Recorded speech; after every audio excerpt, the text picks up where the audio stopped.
acclame encore le Seigneur, le roi des rois, le Dieu tout-puissant. Amen. Le Seigneur des seigneurs. C'est lui qui a permis que nous soyons rassemblés ici ce matin. Amen. Certains voulaient bien venir, mais ils n'ont pas pu venir. Parce qu'ils n'ont pas cette grâce. Amen. La grâce, c'est une faveur imméritée. C'est Dieu qui donne selon sa souveraineté, selon sa bonté, selon son amour. Amen. Et donc, si tu es présent ici, ce matin, estime-toi heureux, estime-toi heureuse. Amen. Merci, nous disons merci, j'allais dire au groupe de louanges, mais bon, c'est le groupe de louanges, voilà. Merci pour ces temps, où on entre dans la présence de Dieu. Amen. On n'a pas besoin d'entendre la parole de Dieu pour entrer dans la présence de Dieu. Dès les moments de louange, on est dans la présence de Dieu. Et beaucoup de délivrance s'opère pendant les temps de louange. Et donc, il ne faut jamais négliger cela. Parce que lorsqu'on est dans la louange, lorsque nous chantons ensemble, il y a la présence de Dieu au milieu de nous. Et les anges, l'armée céleste aussi est là. Et le diable ne peut pas résister. Voilà, si le diable te poursuit, dès qu'il y a la présence de Dieu, il ne peut pas résister. Il va fuir, il va s'enfuir. Amen. Merci beaucoup. Et donc, voilà, bonjour à tous, bonjour à toutes. Que le Seigneur vous bénisse. Bonjour aussi à ceux qui vont nous suivre sur notre page YouTube. Et moi, je suis très heureux d'être là. Voilà. J'espère qu'il en est de même pour vous. Amen. Parce que en Jésus-Christ, on ne peut pas mesurer ce que nous avons en Jésus-Christ. Ça n'a pas de prix, ça n'a pas de valeur. Amen. Voilà, avant de vous partager ce que le Seigneur m'a demandé de prêcher, de partager avec vous ce matin, je vais prier. Toi aussi, à ta place, tu peux prier pour que le Saint-Esprit touche ton cœur et que le message que Dieu veut nous enseigner ce matin, que tu puisses le recevoir. Amen. Prions l'Éternel. Seigneur, merci pour ta grâce. Merci pour ton amour et ta bonté. Merci, Seigneur, pour ce moment de service. Merci pour la présence de ton Esprit Saint. Nous voulons écouter ta parole. Dispose-nous, Seigneur, nos oreilles, notre cœur aussi. Que le Saint-Esprit nous aide ce matin pour écouter ta parole. Que le diable ne vienne pas mettre la confusion dans ce lieu. Parce que dans ce lieu, Seigneur, tu es présent. Ton Église est là et la présence du Saint-Esprit est là. Et l'ennemi ne peut pas résister. Au nom de Jésus, Amen. Amen. Alors, le thème du message, c'est « Jésus-Christ est mon Seigneur et mon Sauveur personnel. » Et après, Amen. Et après, qu'est-ce qui se passe? C'est un bel exercice. Si on peut se lancer tous, on fait des ateliers, là, et puis on se met en groupe. Chacun va dire, et après, qu'est-ce qui se passe? Lisons la parole de Dieu dans Jean chapitre 16, versets 7 à 14. Pourtant, c'est la vérité que je vais vous dire. Il vaut mieux pour vous que je m'en aille. En effet, si je ne m'en vais pas, le défenseur ne viendra pas à vous. Mais si je m'en vais, alors je vous l'enverrai. Donc juste, je m'arrête là. En fait, c'est Jésus-Christ qui parle à ses disciples. Là, il s'approche du moment de sa mort. Hein, c'est un peu avant la Pâque. Il avait comme ça un temps où il s'entretenait beaucoup avec ses disciples. Et là, il leur dit que il est avantageux que je m'en aille. Alors, pour les disciples, c'était très difficile à entendre. Parce que Jésus, c'est la sécurité. Quand tu es aux côtés de Jésus, tu ne crains rien. Mais là, Jésus leur dit, il faut que je m'en aille. Mais il précise quand même, il les rassure. Il est avantageux que je m'en aille. Amen. Verset 8. Et quand il sera venu, c'est le Saint-Esprit, il prouvera au monde qu'il s'égare au sujet du péché, de ce qui est juste et du jugement de Dieu. Dans d'autres versions, il est dit, lorsque l'Esprit de Dieu sera venu, il convaincra le monde du péché, de la justice et du jugement. Alors, verset 9. du péché, au sujet du péché parce qu'il ne croit pas en moi, au sujet de ce qui est juste parce que je m'en vais auprès du Père et que vous ne me verrez plus, et au sujet du jugement de Dieu parce que le dominateur de ce monde est d'ores et déjà condamné. Amen. J'ai encore beaucoup de choses à vous dire, mais elles sont encore trop lourdes à porter pour vous.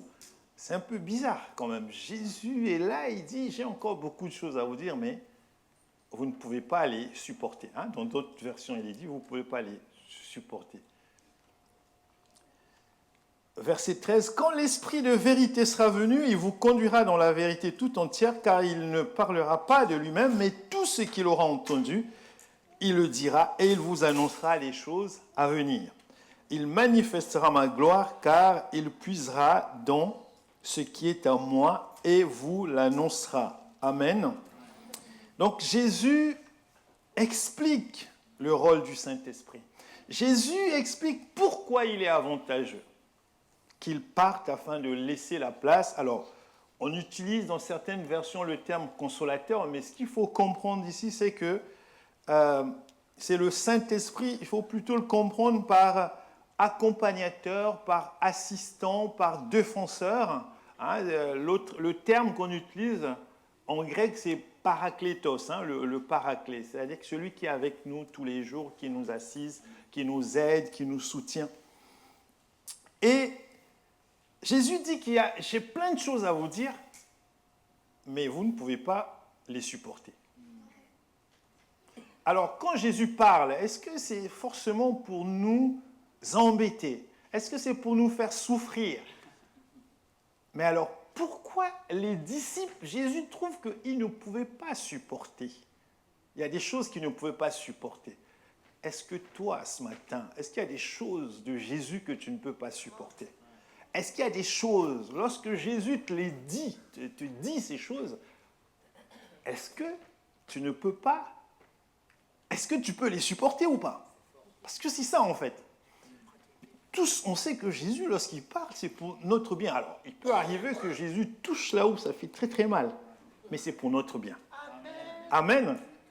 Donc, des fois, vous avez des frères et sœurs qui défilent sur cette chair, qui parlent de façon percutante, et peut-être que tu te dis, oh là là, il est trop dur avec moi. Non, il ne faut pas parler dans ce sens-là. C'est que s'il y a un message qui t'a fait, qui va toucher là où ça fait mal, c'est que Dieu veut te guérir à ce niveau-là. Ce n'est pas la volonté des personnes qui viennent ici de te faire mal. C'est que aussi longtemps qu'on te laissera dans... Parce que les autres viennent, oh tu sais, mon frère, ma soeur, oh oui, oh mon pauvre frère, ma pauvre soeur, tu vois. Non, des fois, il faut qu'on percute. Voilà, des fois, il faut qu'on touche là, on crève cet abcès-là pour que tu t'envoles, pour que tu décolles. Parce que sinon, tu feras du surplace. Sinon, tu feras du surplace. Il faut que nous puissions comprendre cela, mes bien-aimés. La phase initiale, c'est la réception du salut. Tous, on est là, on a commencé par là. C'est d'accepter que Jésus vienne dans notre vie et de faire de Jésus notre Seigneur et Sauveur personnel. Alors, normalement, tout le monde l'a déjà fait, mais si tu l'as pas encore, tu n'es pas encore à ce niveau-là, c'est pas grave, mais je t'encourage à le faire. Oui, il faut que tu invites le Seigneur Jésus-Christ à venir dans ton cœur, que tu fasses du Seigneur Jésus-Christ ton Seigneur et Sauveur personnel, parce que Jésus a quelque chose de personnel pour toi. Amen. Il a un message pour l'Église. L'Église, c'est toi et moi. Collectivement parlant, mais il a aussi un message personnel. Et si tu veux découvrir ce message personnel, il faut l'inviter qu'il vienne dans ton cœur, qu'il prenne sa place, qu'il soit ton Seigneur et ton Sauveur personnel. Pas le Seigneur et le Sauveur de ton voisin, d'accord? Mais de toi, ton Seigneur et ton Sauveur personnel. Parce que, bon, des fois, dans le milieu évangélique, on a trop... Certains écoutent pour les autres. Hein, quand on entend un message, ah oui, ça c'est bon pour lui, parce que lui, quand je l'entends parler, il a besoin d'entendre des messages comme ça. Non, le Seigneur s'adresse d'abord à toi. Amen. C'est à toi qu'il s'adresse d'abord. Ce n'est pas tout. Alors donc, la première phase... c'est cela, tu décides de faire de lui ton Seigneur et ton Sauveur personnel, et peut-être que tu es passé déjà par les eaux du baptême. C'est la suite logique. Donc, une parenthèse, pour les baptêmes, on aura un communiqué, on aura une annonce tout à l'heure. Il y a des bonnes informations qui arrivent. Donc, toi aussi, si tu n'as pas encore pris la décision de passer par les eaux du baptême, sache qu'on ne va pas t'amener à l'abattoir. Amen. Si tu décides de le faire, c'est une recommandation de Dieu. Et Jésus-Christ, l'Église sera heureuse que tu prennes cette décision-là. Il faut demander au Saint-Esprit qu'il te mette la conviction. Parce que c'est un passage. En tout cas, je vous invite, je vous encourage à prendre cette décision-là. C'est un passage par lequel nous devons passer. Alors, qu'est-ce qui est supportable? Qu'est-ce qui n'est pas supportable? Nous allons commencer par ce qui est supportable. La parole de Dieu le dit. Lorsque l'Esprit de Dieu viendra, il va vous convaincre du péché. Il va vous convaincre de la justice. Il va vous convaincre du jugement. Alors, tout le monde sait à peu près ce que c'est que le péché. Hein, c'est ça. Hein? En gros, si on parle de péché, tout le monde sait ce que c'est. Ou tout le monde voit ce que c'est. Même si des fois, on a tendance de plus en plus à entendre « Oh, tu sais, c'est une erreur, le Seigneur est bon, tout ça. Oh, mon frère, tu peux continuer, tu sais, le Seigneur comprend. » Non, le Seigneur ne comprend pas. Amen. Quand tu vis dans le péché et que tu as été enseigné, le Seigneur ne comprendra pas. Le Seigneur ne comprendra pas. Parce que tu sais ce que c'est que le péché. Et même dans ton cœur, il y a une conviction. Le Saint-Esprit parle. Le Saint-Esprit te met la conviction en cœur. Il te dit, la petite voix que tu entends là, ne va pas, ne fais pas, ne t'engage pas. C'est le Saint-Esprit, ne cherche pas. Il ne viendra pas, ne va pas, ne fais pas. Non, des fois, il murmure. Ne va pas, ne fais pas. Mais Dieu n'oblige pas. C'est vrai. Ouais, Dieu n'oblige pas. Il te parle et c'est à toi d'obéir. Donc, le péché, c'est l'acte de péché et il est traduit dans la Bible par ce qui manque le but, comme on peut le lire. On ne va pas l'afficher, Genèse 4, verset 7. Et dans le passage que nous venons de lire, c'est un peu le sens qu'on connaît tous. Il signifie la violation de la loi divine. Donc, quand le Saint-Esprit vient dans la vie de quelqu'un, il va te convaincre du péché. Si le Saint-Esprit, tu as reçu le Saint-Esprit, il va te convaincre du péché. Parce que lui, il fait ce travail-là. Donc ça, alors, la Bible dit que ça, c'est supportable. Mais c'est vrai que des fois, pour certains, ce n'est pas supportable. Mais normalement, quand le Saint-Esprit est là, tu as reçu le Saint-Esprit, il va te convaincre du péché. Alors, de la justice. La justice, c'est, en gros, si on veut définir, c'est rétablir quelqu'un dans ses droits. Et la justice, c'est aussi faire ce que Dieu nous demande, ce qui est droit. Donc, par l'œuvre de la justice, en fait, le Saint-Esprit te restaure. Le Saint-Esprit te remet à ta position. Vous savez, notre position dès le départ, c'était de régner, de gérer le jardin d'Éden. Et c'est par le péché qu'on a été chassé. Mais la justice de Dieu, c'est que lorsque le Saint-Esprit vient, vous comprenez que là, c'est quand même supportable. Lorsque la justice de Dieu est sur toi, c'est que Dieu te rétablit à ta position. Alors, parfois, on est rongé par la culpabilité, par le remords. Mais si tu as reçu le Saint-Esprit, l'œuvre du Saint-Esprit, c'est de rétablir la justice de Dieu en toi. Amen. Vous n'êtes pas content? La justice, c'est bien quand même. Amen. Alors, et dernière chose, c'est le jugement. Il va convaincre du jugement. Le jugement, c'est comme une séparation, c'est une opinion ou une décision qu'on peut avoir. C'est-à-dire quand on juge, on peut dire ça c'est bon, ça c'est pas. En d'autres termes, l'œuvre du Saint-Esprit consiste à faire prendre conscience du péché, de sa réalité et des conséquences désastreuses. Donc il y a cet aspect-là aussi. C'est que tout ce que nous faisons va nous amener au jugement. On nous demandera des comptes. C'est une loi, c'est une loi spirituelle qu'on a appliquée dans le droit, dans la justice. Ils ont pris, c'est les principes spirituels. quand tu poses un acte, il faut t'attendre à des conséquences. Alors les conséquences peuvent être heureuses, mais elles peuvent être aussi malheureuses. Donc le jugement, c'est quoi? C'est que tu ne seras pas jugé, enfin, ce n'est pas une condamnation, tu ne seras pas condamné définitivement. Le Saint-Esprit est là pour te dire, pour te prendre conscience de cette réalité, qu'il y aura le jugement. Viendra un moment où Dieu va juger chacun en fonction de ce qu'il a fait. Mais le Saint-Esprit nous avertit. Si on te dit que si tu fais ça, voilà ce qui va t'arriver, si tu as tout, si tu reçois ce message, tu vas adapter ton comportement.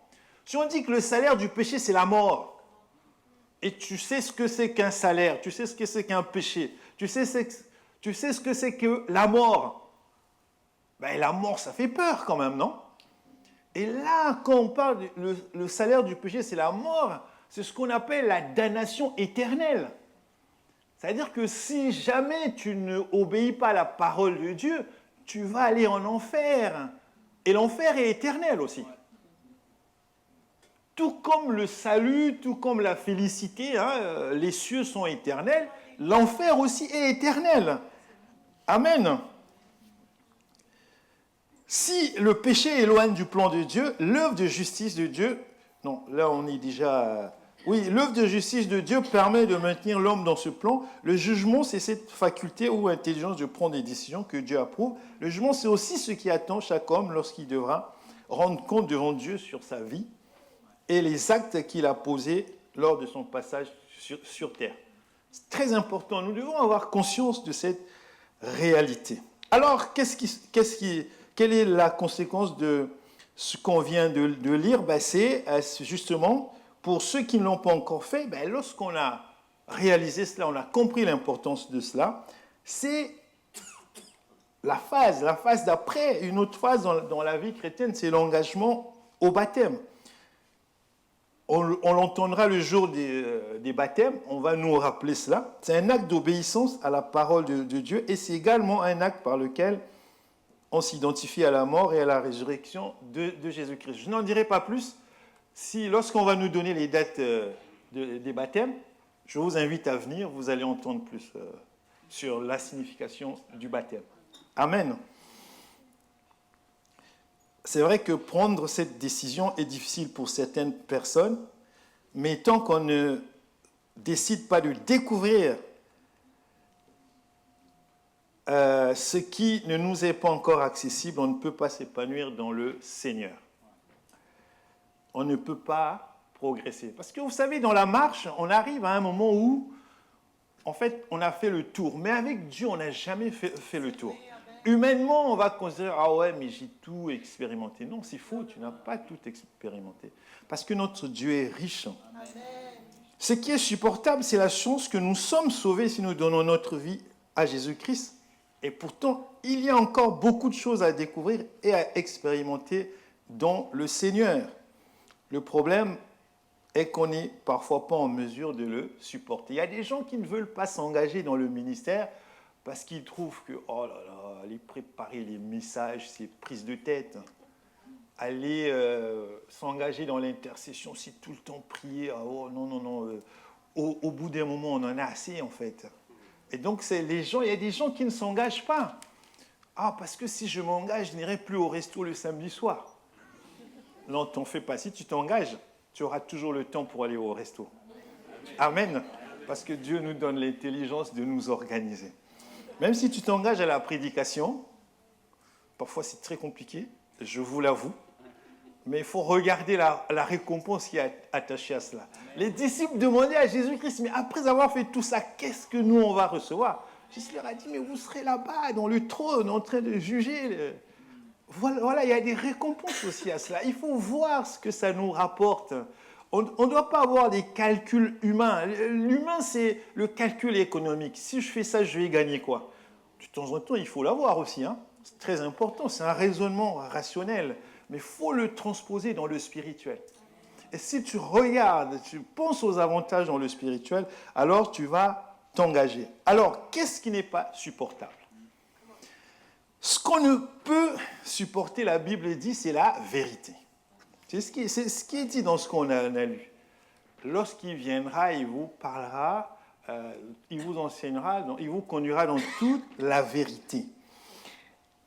La vérité, c'est que le Saint-Esprit entend auprès du Père ce qu'il annoncera aux disciples lorsqu'il sera venu.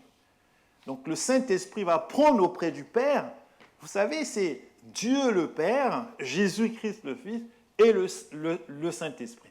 Donc lorsque le Saint-Esprit viendra, c'est ce que dit la parole de Dieu, il va lui-même prendre ce qu'il y a à Dieu et il va l'annoncer aux disciples. Et la vérité, c'est quoi? Simplement, c'est ce qui est vrai, exact, conforme à l'idée qu'on se fait d'une chose. Pour nous, chrétiens, la vérité, c'est la parole de Dieu. Amen. La vérité, c'est Jésus-Christ. Et Jésus-Christ, c'est la parole de Dieu qui s'est faite chair. Amen. Si tu as des doutes sur le fait, mais est-ce que la parole de Dieu, c'est une réalité? Pense à Jésus-Christ. Il est venu sur terre. Et il y a des gens qui l'ont vu. Et ce qui est écrit dans la Bible, c'est le témoignage écrit de ce qu'il a fait. Amen. Donc, la vérité, c'est Jésus, c'est la parole de Dieu qui s'est faite chair. Des fois, on dit que c'est la parole de Dieu incarnée. Et vous savez pourquoi Jésus ne pouvait pas trop parler? Parce qu'il y a des choses, sur certaines choses, les disciples, si vous suivez cette partie, les disciples étaient un peu incrédules. Voilà, il y a des choses, s'il le disait, ils n'allaient pas croire. Si vous suivez, lisez, notamment l'évangile de Jean, il pose des questions, mais Jésus, tu dors où? Jésus, est-ce que quand tu vas partir, tu vas faire ceci? Et donc, ils avaient du mal. Ouais, ils avaient du mal. Et donc, il a dit, écoutez, le Saint-Esprit, en fait, quand le Saint-Esprit vient, il va nous donner cette capacité pour comprendre. Il va nous donner cette, je ne sais pas comment dire, mais ce côté d'acceptation. Il va nous convaincre, on va accepter.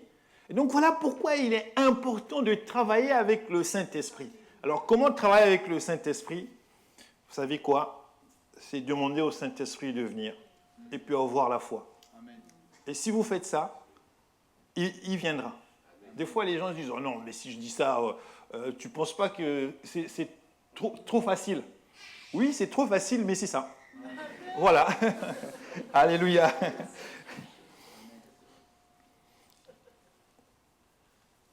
Si c'est le Saint-Esprit qui parle, on croit facilement.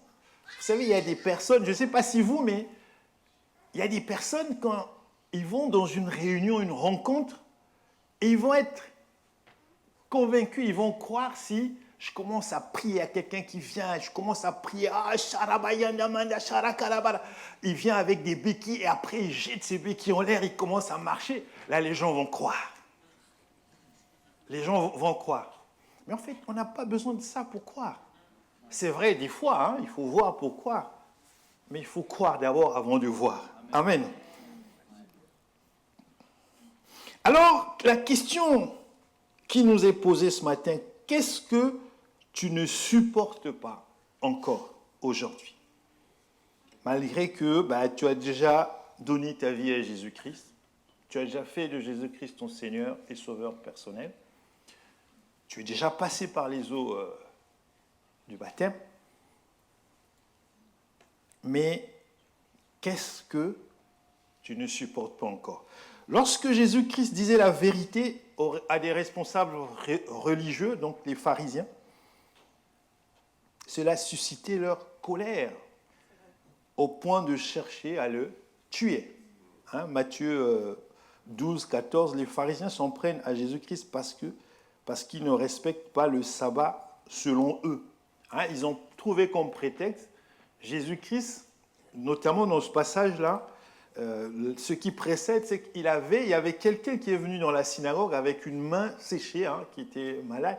Jésus a guéri cette personne et de même, il faisait des choses qu'on ne devrait pas faire selon la loi. Mais Jésus les met devant leur contradiction. Entre quelqu'un qui arrive, qui est malade, mais comme c'est le sabbat, on ne peut rien faire. Est-ce que vous allez regarder cette personne souffrir parce que c'est le sabbat ou vous allez soulager cette personne. En fait, derrière ce message, qu'est-ce qu'il faut comprendre? C'est que Jésus est en train de leur dire que, mais en fait, je suis là. Je suis déjà la nouvelle alliance, l'alliance de la grâce. C'est-à-dire que même s'il y a un interdit de la loi, mais par la grâce, je peux rendre possible. Parce que le temps de la loi est passé, c'est maintenant le temps de la grâce. Jésus voulait leur dire que je suis venu accomplir cette loi-là. Alors pour nous, pour toi, pour moi, tu sais ce que tu ne supportes pas. Chacun de nous, nous savons. Il y a des points, quand on touche à ces points-là, on devient un peu, on devient un peu agité, là, tout ça. Alors que Dieu veut faire du travail. Amen. Amen. Pour quelqu'un qui est colérique, par exemple, si tu lui dis que non, mon frère, la colère, c'est pas de Dieu, parce que dans la colère, tu peux être amené, tu peux faire des bêtises. Parce que quand tu es en colère, bon, il y a des colères, comme on dit, saintes ou saines, je ne sais plus, mais il y a des colères où tu fais des bêtises. Et c'est à la fin, tu regrettes ça. Il arrive des fois, vous savez, sur la route, il y a des gens qui sont tellement excités, tellement énervés, il fait n'importe quoi. Et des fois, quand on le met devant la situation, il se dit, ah ouais, mais là, j'ai été minable, quoi. Une fois, on était en train de conduire, il y a une personne qui est arrivée sur ma gauche avec son téléphone, qui conduisait, tout ça. Et puis moi, j'étais sur une file. Normalement, c'était la file où je devais être, mais il n'était pas très content parce que comme il tournait, lui, ça le faisait faire que il devait freiner. Et puis il commence dans sa voiture, je ne sais pas ce qu'il disait, genre, mais oui, mais qu'est-ce que... J'ai dit, mais en plus, vous êtes au téléphone, monsieur. Et là, il est parti. Il dit, mais j'étais sur la bonne file, j'étais dans mon droit, je pense. Et lui, non seulement il avait le téléphone au volant, et il s'est permis de m'invectiver parce que je lui ai empêché de bien faire son virage. Je lui ai dit, mais monsieur, en plus, vous êtes au téléphone. Et quand il a entendu ça, il est parti. Alors, tu n'aimes pas qu'on te rappelle. Il y a beaucoup de choses, on n'aime pas trop. Après, par politesse, il y a des choses qu'on ne dit pas à des frères ou des sœurs, parce qu'il faut être sage. Mais à certains, Dieu leur a donné un peu comme ce don-là de parler. Quand il y a une situation, il vient de dire, ah mon frère, moi j'ai constaté qu'il y a ceci, cela. Mais des fois, on est très sensible. Alors, c'est dû à quoi? Pourquoi tu ne veux pas entendre certaines choses? La vérité de la parole de Dieu. Est-ce que c'est dû au fait que tu te contentes encore du lait spirituel? Alors que tu as atteint l'âge de passer à la nourriture solide. Voilà, je vous laisse sur ces questions-là. On va lire Hébreux chapitre 5, versets 11 à 14. C'est un sujet sur lequel nous avons bien des choses à dire et qui sont difficiles à expliquer car vous êtes devenus lents à comprendre. En effet, après tout ce temps, vous devriez être des maîtres dans les choses de Dieu. Or, vous avez de nouveau besoin qu'on vous enseigne les rudiments des paroles de Dieu. Vous en êtes venus au point d'avoir besoin non de nourriture solide, mais de lait. Celui qui continue à se nourrir de lait n'a aucune expérience de la parole qui enseigne ce qu'est la vie juste, car c'est encore un bébé. Les adultes, quant à eux, prennent de la nourriture solide par la pratique. Ils ont exercé leur faculté à distinguer ce qui est bien de ce qui est mal. Alors peut-être que ces paroles vont vous choquer. Ce n'est pas le but. Le but, ce n'est pas de choquer, mais c'est de partager la parole de Dieu.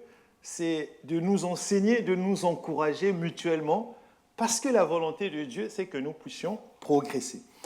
Alors, en conclusion, qu'est-ce qu'on va dire? On va dire la nécessité de grandir, d'explorer toute la richesse de Dieu nous est indispensable. Je vais vous laisser sur ce passage d'Éphésiens 3, 17 à 21. Normalement, il faut lire 21, je ne sais pas, oui, c'est ce que j'ai écrit là-bas, c'est bien. Que le Christ habite dans votre cœur par la foi.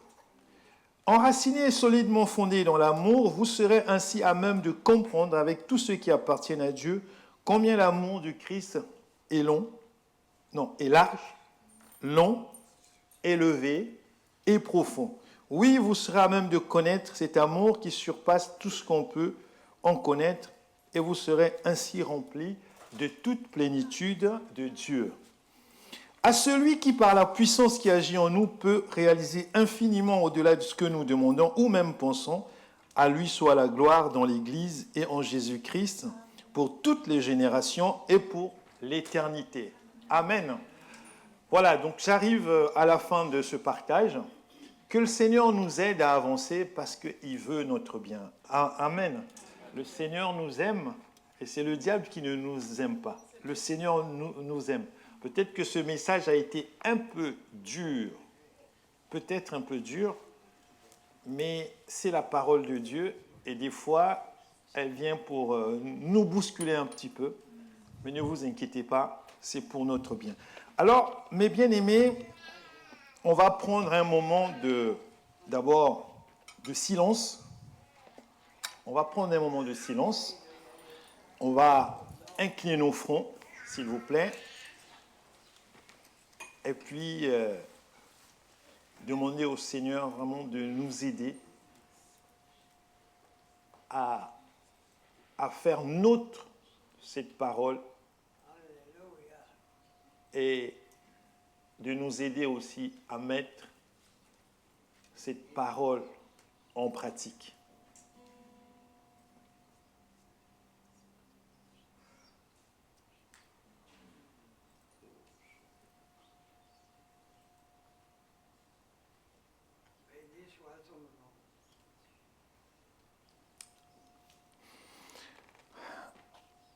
Amen. Je vais faire un appel. Un appel. On peut tous relever nos fronts. Et vous savez, il y a des situations, des fois on prend conscience, mais peut-être qu'il y a encore des freins, il y a encore des blocages. Et si tu es là et qu'il y a des choses que tu ne supportes pas encore. En fait, quand je dis des choses qu'on ne supporte pas, si on vient m'insulter, on peut pas, je ne supporterai pas. Hein, soyons d'accord. Ce n'est pas de ça. Mais c'est dans le sens de chercher à entrer plus en profondeur. C'est dans ce sens-là. Donc, si on a besoin d'être soutenu dans la prière, et si tu as besoin que l'Église te soutienne dans cette démarche-là, si tu es engagé dans cette démarche-là, le soutien de l'Église est d'une aide qui est la bienvenue parce que grâce à ce soutien-là, on peut faire un pas.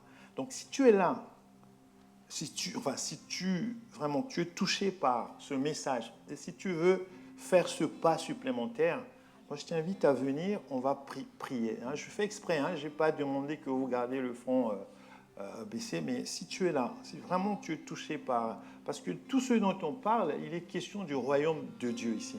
Ce n'est pas du jugement, ce n'est pas de l'accusation, mais c'est dans la communion fraternelle, dans l'amour de Dieu, parce que Dieu nous aime.